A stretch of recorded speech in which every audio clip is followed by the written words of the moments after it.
Assalamualaikum warahmatullahi wabarakatuh. Bertemu lagi bersama channel ini. Pada kali ini kita akan kembali membahas sejarah Cina, masih dalam periode yang sama dengan pembahasan sebelumnya, yaitu tentang Perang Candu. Kali ini kita akan membahas kelanjutan dari Perang Candu, yakni pemberontakan Taiping. Pemberontakan Taiping merupakan pemberontakan rakyat Cina terhadap pemerintahan dinasti Qing.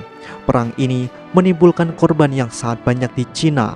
Diperkirakan total korban selama perang yang berlangsung selama 15 tahun ini telah menyebabkan korban perang sebanyak 30 juta orang. Berikut ini adalah sejarah pemberontakan Taiping.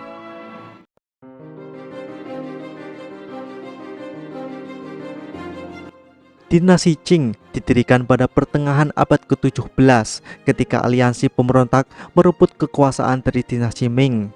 Pasukan pemberontak tersebut berhasil menaklukkan Beijing pada tahun 1644. Setelah berhasil menggulingkan dinasti Ming, para pemberontak kemudian mendirikan dinasti Qing. Pada masa dinasti Qing ini banyak dilakukan ekspansi perluasan dan pembangunan di Cina. Kemudian pada abad ke-18, pemerintahan dinasti Qing berada di puncak kekuasaannya. Di bawah kendali Kaisar Yongzheng dan Kaisar Qianlong ini, dinasti Qing memiliki luas kekaisaran sepanjang 13 juta kilometer persegi. Perekonomian juga turut bertumbuh dengan cepat, di mana Cina telah mengekspor produk-produk seperti teh, sutra, serta porselen biru dan putih, di mana produk-produk ini sangat diminati oleh bangsa Barat.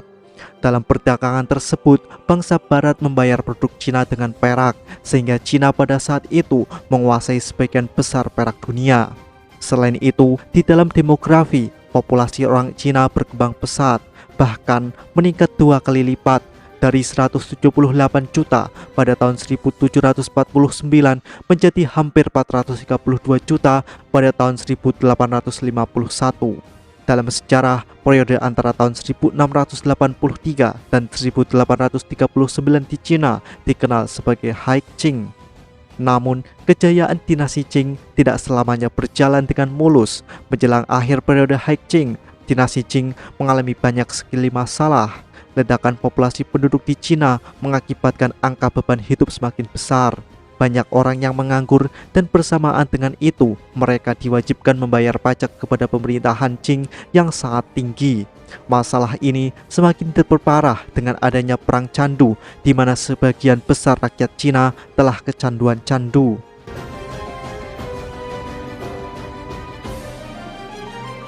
Di saat kehidupan rakyat memburuk, para pejabat pemerintah dan kekaisaran Qing menjadi semakin korup.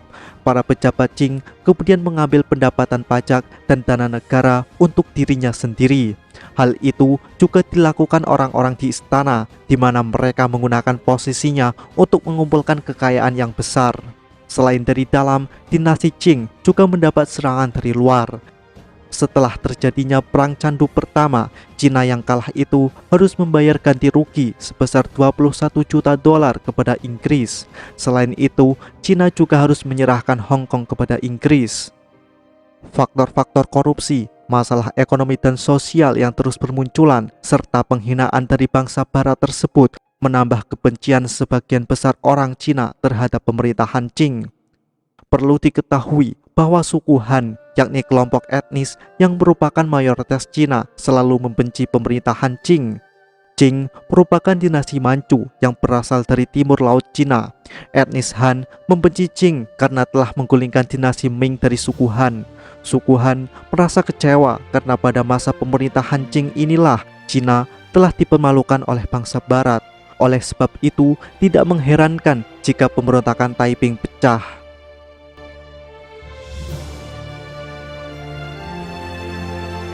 Pada tahun 1831, seorang pemuda bernama Hong Xiuquan gagal dalam sebuah ujian masuk untuk menjadi pegawai negeri kekaisaran. Ujian ini terkenal sangat sulit dan sangat diminati oleh masyarakat Cina pada waktu itu.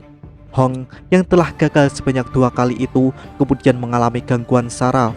Hong mengalami delusi di mana sosok Bapa Surgawi menampakkan diri kepadanya. Selanjutnya, pada tahun 1843, Hong membaca sebuah pamflet dari seorang misionaris Kristen. Hong menyimpulkan bahwa dia telah menyaksikan Tuhan. Hong kemudian berkeyakinan bahwa dia merupakan putra Tuhan, saudara Yesus. Hong menolak agama Buddha dan Konghucu dan mulai menampilkan diri sebagai penyebar agamaan baru. Hong dan temannya yang bernama Feng Yunsan kemudian mengorganisir sebuah kelompok keagamaan baru yang disebut sebagai masyarakat penyembah Tuhan. Organisasi ini ternyata sangat populer di kalangan petani dan buruh yang berada di provinsi Guangxi. Kelompok ini dengan cepat mendapat dukungan dari orang Hakka, subetnis Han yang telah lama terpinggirkan secara ekonomi dan sosial. Menanggapi masalah ini, dinasti Qing kemudian melakukan penindasan terhadap gerakan baru ini. Sebagai tanggapannya, Hong dan Feng menjadi semakin militan. Hong menggambarkan orang Manchu sebagai setan yang harus dibunuh. Jumlah pengikut Hong menjadi semakin besar. Pada tahun 1847, pengikutnya hanya berjumlah 2.000 orang. Namun, 3 tahun selanjutnya, yaitu pada tahun 1850, pengikut Hong telah mencapai 30.000 orang.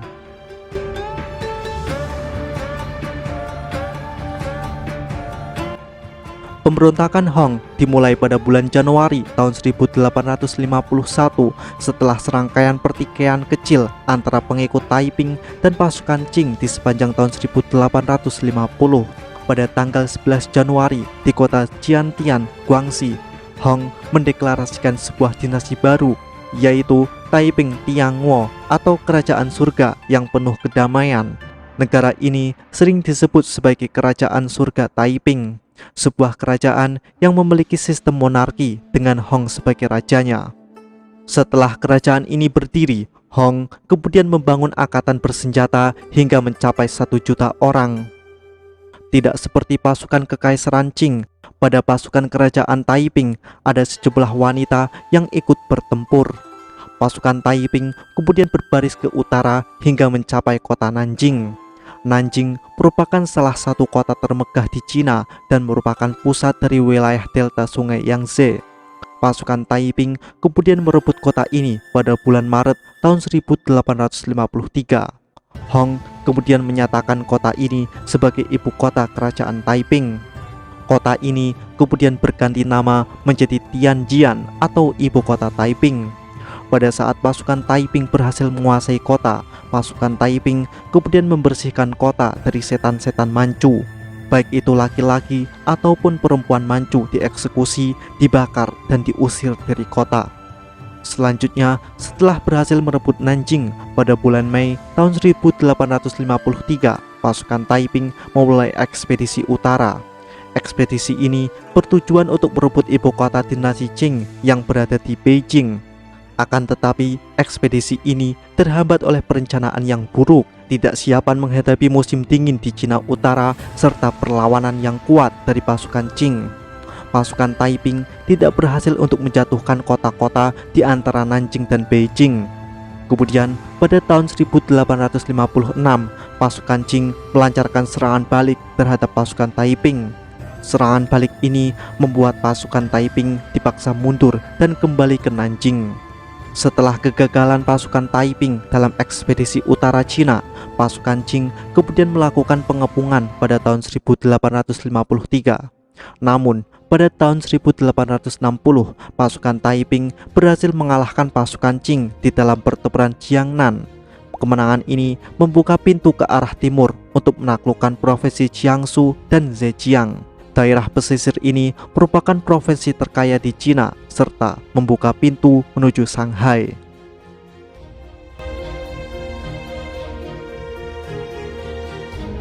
Pertempuran Shanghai akan menjadi titik penting di dalam pemberontakan Taiping. Perlu diketahui bahwa Shanghai merupakan kota yang menjadi pusat komersial bangsa barat di Cina.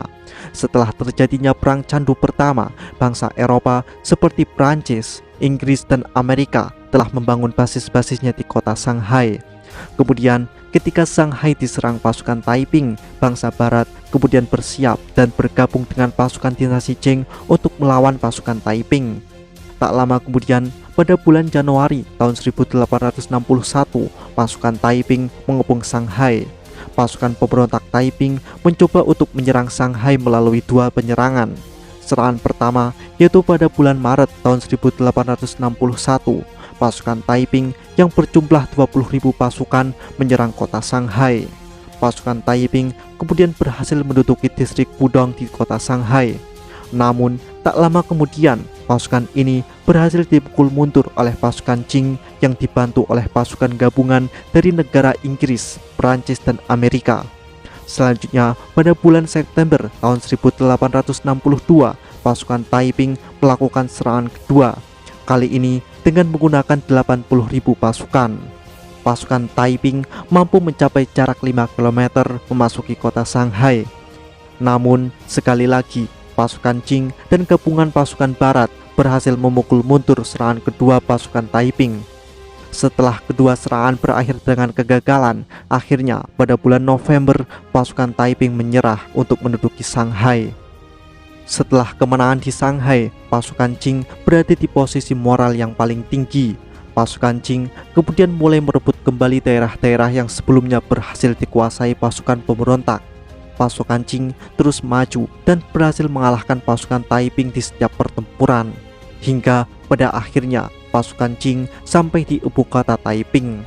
Pasukan Qing kemudian mengepung ibu kota Taiping yang berada di Nanjing pada bulan Mei tahun 1862. Pengepungan pasukan Qing di Nanjing berlangsung selama hampir 2 tahun. Selama 2 tahun ini, pasukan pangan di Nanjing semakin habis. Dan kemudian pada awal tahun 1864, Hong memerintahkan warganya untuk memakan ilalang dan rumput liar. Setelah Hong memakan rumput liar, tak lama kemudian dia jatuh sakit dan meninggal pada bulan Juni tahun 1864.